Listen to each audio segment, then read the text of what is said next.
like to welcome all East Beacon congregation of Jehovah's Witnesses. Welcomes everyone to our public talk and Watchtower study today.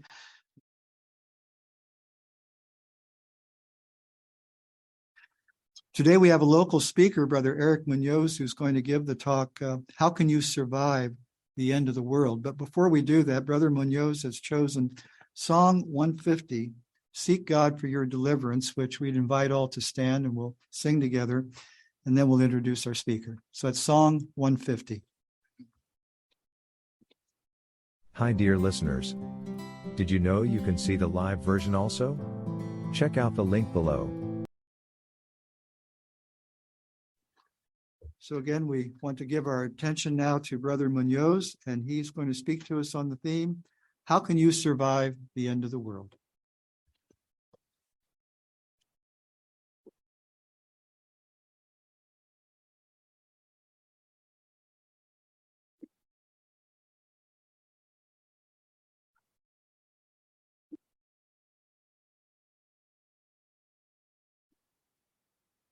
All the warning signs were there. Increased heart rate, couldn't breathe, pain across the chest, a burning sensation across the arm. These were all indications of a person having a heart attack. Yet in these situations, many people are in denial. Denial is a powerful mechanism. When under stress, people use that to cope. And rather to adjust or address the situation, they simply ignore it. That's the easiest way for them. And because of this, throughout the years, heart disease has been the number one cause of death around the world. Denial has played a big role in this. So why do we bring this up? Why are we talking about heart disease and denial? Well, this brings up another point, the world we're living in. Jesus made a similar comparison to the attitude that the people were going to have in these last days. He spoke to the disciples when the disciples asked him, what would be the signs of the last days? And then he addressed them by saying that it would be like Noah's days. And then 30 years later, when Peter is addressing the first century Christians, now he recalls what Jesus had told him. Exactly those same words of the attitude of the people during those days. They would be in denial. Let's look at the Bible so we can see how this plays out. Let's open up our Bibles to 2 Peter chapter 3 and verses 5 through 7. And notice how Peter was describing this to them, the first century Christians, which they were going to face the end of the system of things, the Jewish, but this applies even more to our days. It says, for they deliberately ignored the fact that long ago they were heavens and an earth standing firmly out of water. And in the midst of the water, by the word of God, and that by those means the world at that time suffered destruction. When it was flooded with water, but by the same word, the heavens and the earth that now exist are reserved for fire and are being kept until the day of judgment and of destruction of the ungodly people. So when we talk about surviving the end of the world, we're not specifically talking about the destruction of the earth.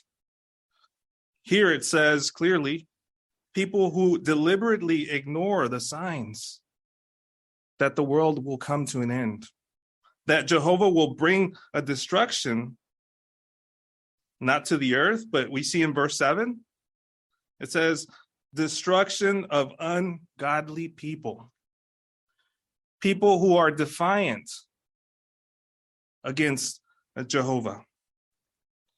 They willfully ignore the fact that we're living in the last days, and we see it. We see the signs on a day-to-day basis, the world changing. Since the pandemic, it's increased, but yet people are in denial. So how does that help us be able to survive the end of the world?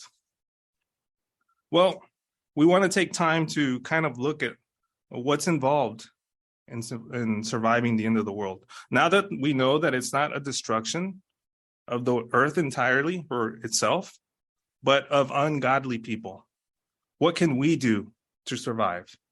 We don't want to be in denial. We want to be proactive. Take the proactive steps to survive.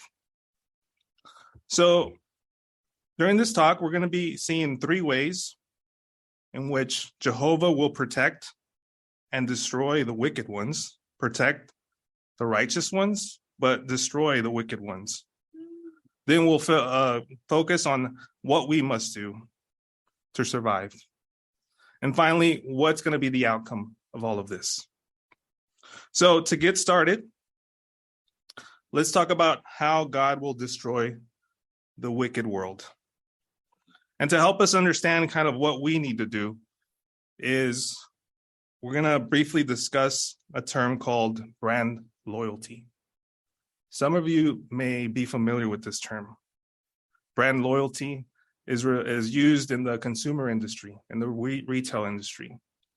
So when there's a brand, let's think of a particular brand, and I know something that's near and dear to all of us is coffee. So what comes to mind? What brand comes to mind that people are loyal to that brand? So when we talk about brand loyalty, it's talking about a loyalty to a brand because a person perceives that it's higher quality and they're willing to pay the extra amount of money. So I'm pretty sure you have that brand in your mind. Maybe it's something that you drink. Maybe it's not, but there's plenty of people out there that are loyal to that brand. So how does this relate to what we're talking about? Well, on the same note, we want to build the loyalty to Jehovah's brand of protection. So what does that mean? What is Jehovah's brand of protection? And how can we build confidence in that protection that he offers his people?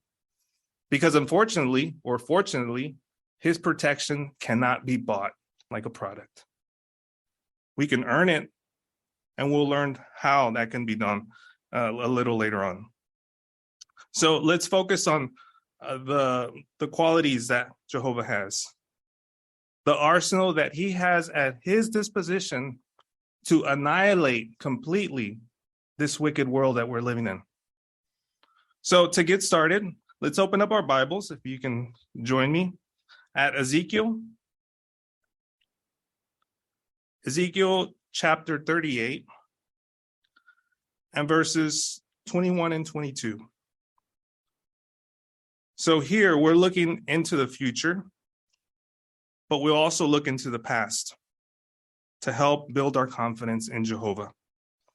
So if we look there at Ezekiel 38, 21 and 22, this is referring to the attack of Gog of Magog during the last days or the Great Tribulation, when Jehovah's people are under attack. How will Jehovah respond to this? How will he protect his people and destroy the wicked ones? Let's find out. And there's two things that we're going to mention here, a total of 3, but this scriptures has 2. So let's read verse 21.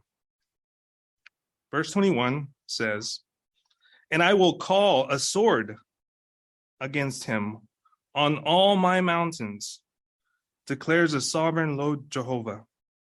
Every man's sword will be against his own brother." And we'll stop there. So here we see the first arsenal or the first weapon that Jehovah has at his disposal during that time to protect us again and to destroy the wicked ones. So can we recall in the past where Jehovah caused this to happen? Can you recall an account where Jehovah brought each man's sword against his own brother? We're not going to read it, but when you have time, maybe in one of your family worships, you can more deeply investigate this.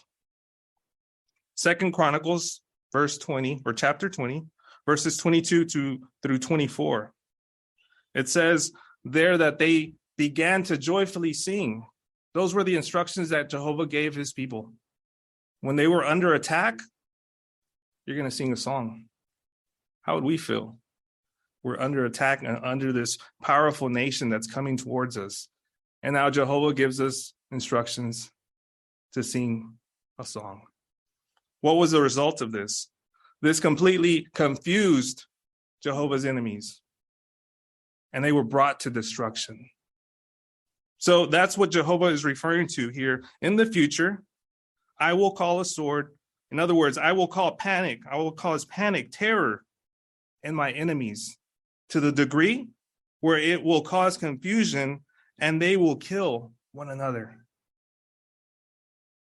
That's what Jehovah offers as protection. That's one of the things. Let's look at the second thing that Jehovah has at his disposal. We move on to verse 22. It continues. It says, I will bring my judgment against him with pestilence and bloodshed, and I will rain down a torrential downpour, and hailstones and fire, sulfur on him and on his troops, and on the many peoples with him.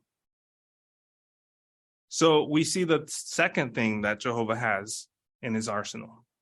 As if the first one wasn't enough, now we look at the natural forces that Jehovah has at his disposal to destroy the wicked ones.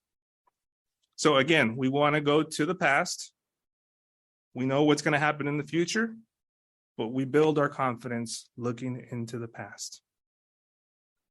In Joshua, chapter 10, verse 11, there's an account there where Jehovah's people were under attack.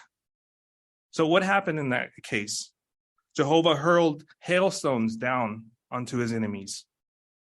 It said that one of those hailstones can reach 100 miles an hour falling from the sky. With precision, Jehovah used these hailstones to kill his enemies. Can you imagine that? That's the speed of a major league pitch coming at you. Thousands. That would definitely cause some damage. Another account in Judges chapter 4, verses 13 through 16. It talks about another account where they're under attack. And there's all these war chariots coming towards Jehovah's people. 900 of them.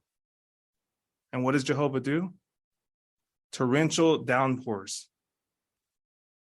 Imagine that. All that water mixed with dirt causes mud. Stop them dead in their tracks.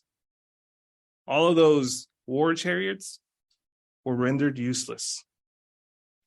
Again, Jehovah can use the natural forces with precision at any moment's notice. For what purpose? To destroy the wicked ones, but save his people. So we've already analyzed two ways Jehovah can use his arsenal against the wicked ones. And at the same time, that protects us. Let's look at a third one. Let's open up our Bibles to Revelation. Again, looking into the future, and then we'll look into the past. Revelation chapter 2.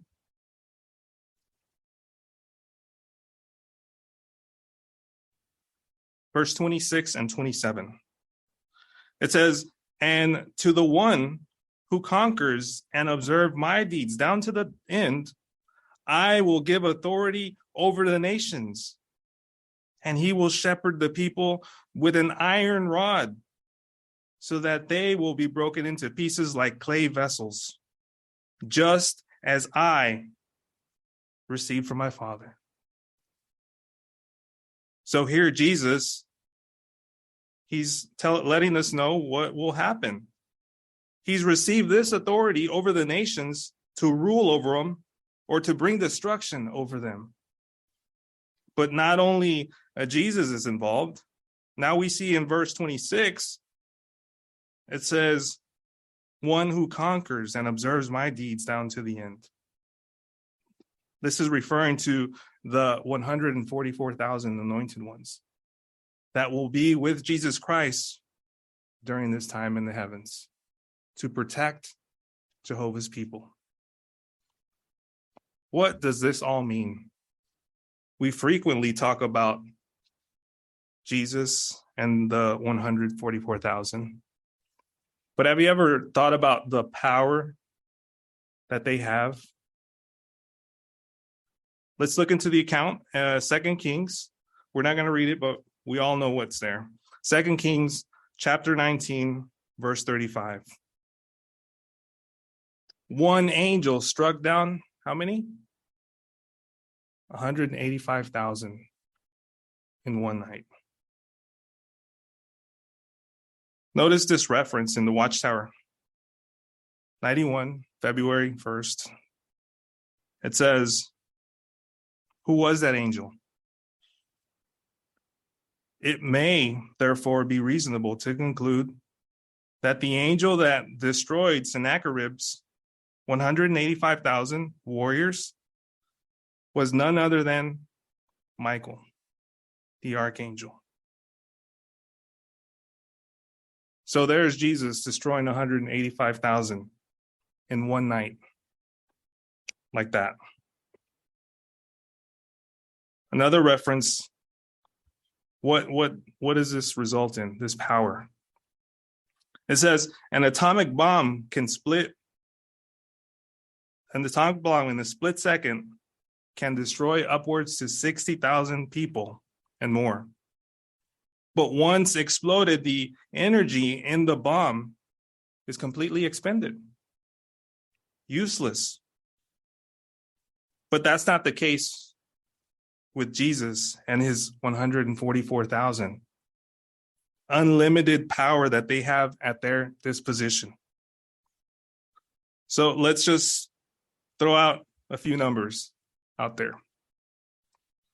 This isn't definite, but just to work on our imagination. Let's say at the time of the end, 7.6 billion ungodly people are alive. So now it's Jesus and the 144,000's tasked to annihilate these. When you do the math, that equivalates to 50,000 per anointed one. You compare it to 185,000, that's nothing of what Jesus did in one night. 50,000. And to take it a bit further, there is 144,000 anointed ones. There's 119,297 congregations worldwide. Just applying, protection to the congregations out there. Jehovah's powerful creatures will completely annihilate the wicked ones. Isn't that reassuring to us? That reinforces our confidence in Jehovah. Is everybody sold? I'm sure you are. But again, this protection cannot be bought. It can't, simply cannot. But what can we do to receive it? Well, Jehovah lovingly gives us his protection. But we must have a certain reputation and maintain that reputation. So that leads us on to the next question. What must I do to survive the end of the world? We do well now in going back to Noah and his days. We know Noah was protected while the wicked ones were destroyed.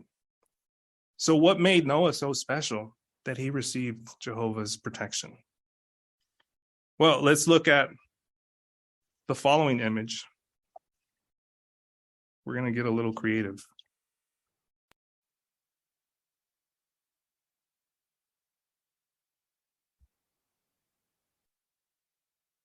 We're going to let Noah explain to us what's going on in this picture. Most of you know my story. My name is Noah, and let me give you some insight on what's going on in this illustration. That's me at about 515 years of age. And those are two of my three sons, Shem and Ham. As you can see, it's been a challenge to protect them from the influence of extreme violence by the Nephilim. You see in the background there. 35 years have passed since the renegade angels materialized and had hybrid offspring from the illicit unions between them and women. They dominated mankind using their superhuman strength. And the men, well, they did not lay back and take the abuse. This caused constant scenes of violence on a daily basis. At this point in my life, Jehovah had not yet revealed his plan to destroy all of ungodly people on earth. Nevertheless, my faith in Jehovah and the promise of the offspring of the woman did not waver. Regularly, I would take my sons talk to them about the paradise that had been lost, and we would travel there and observe the powerful cherubs guarding the entrance, giving them confidence that Jehovah would protect us. So now we see how Noah may have felt during those times. How did Jehovah see this? Well, let's look to the Bible.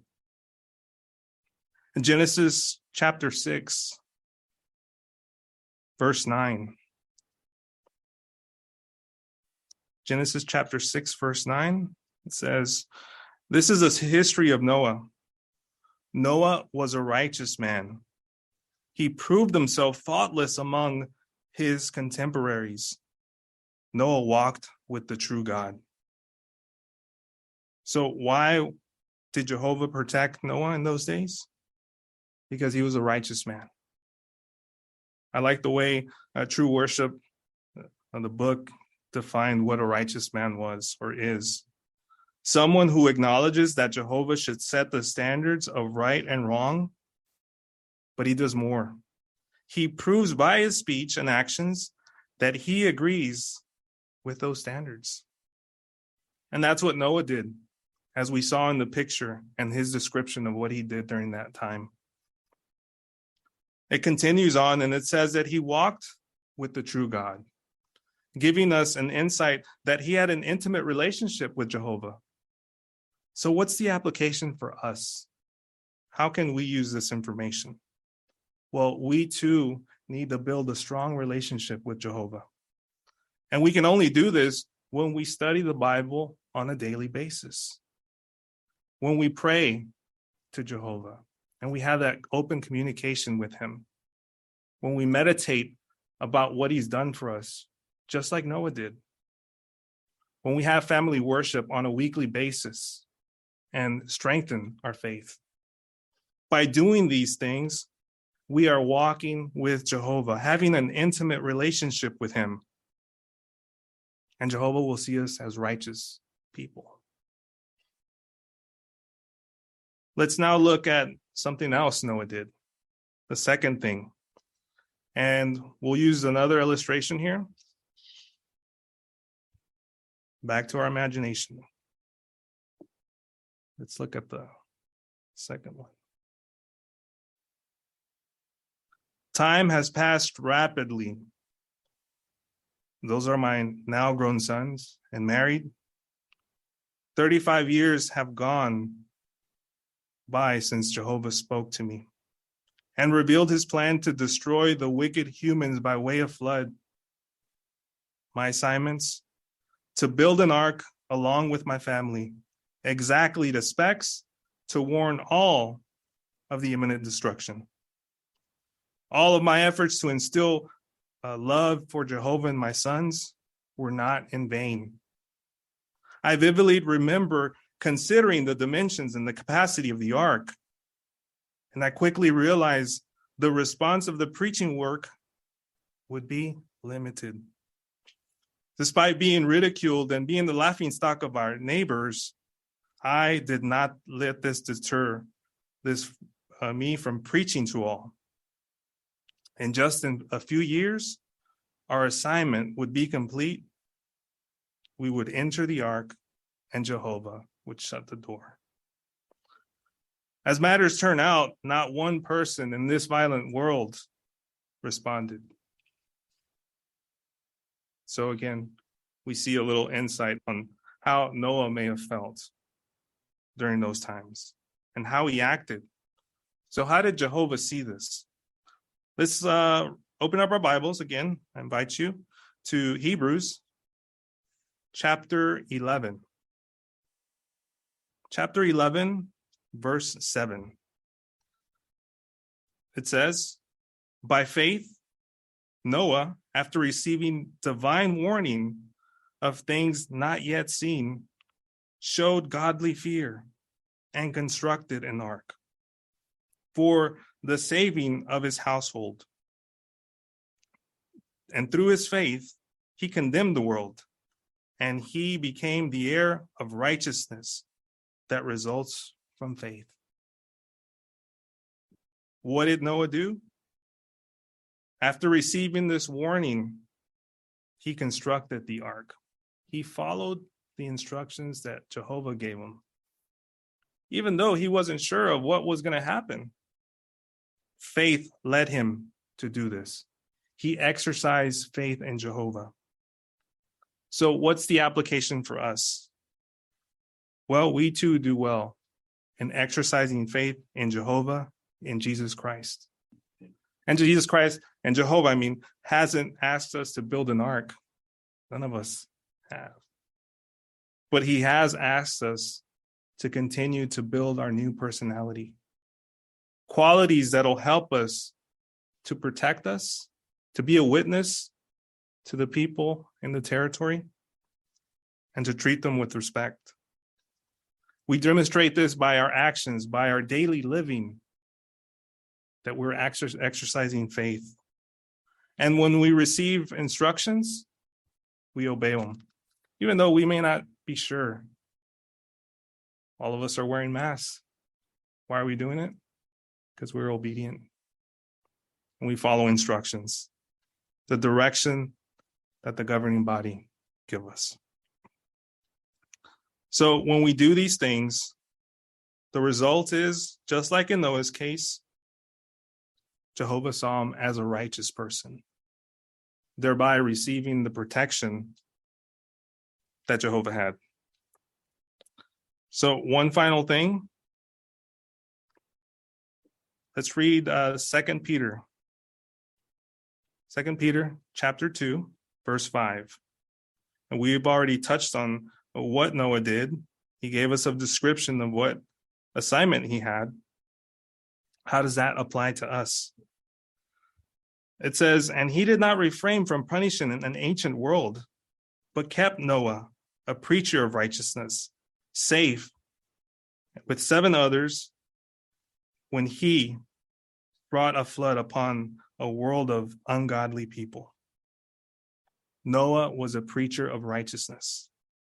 And that's exactly what we want to do as well. And we do this every day as Jehovah's Witnesses. We preach the good news to our neighbors. And the ark, the construction of the ark, that didn't distract Noah from preaching. We may have other assignments, but we don't let this distract us from our preaching work. We continue to be balanced. So we talked about reputation. That's how we gain Jehovah's protection. So how are we going to remember all these points? There was 3. So let's make it a little, simplify this a little bit. Reputation, we're going to shorten it down. Rep, R-E-P. First thing, we have to have a relationship with Jehovah. E, exercise faith in Jehovah. And finally, P, preach the good news. That is how we'll have a great reputation towards Jehovah. And we'll receive that protection that we've discussed. Finally, let's look at our final image that we have there. How do you think Noah felt when he planted his first footsteps on that earth where the unrighteous had been destroyed, annihilated?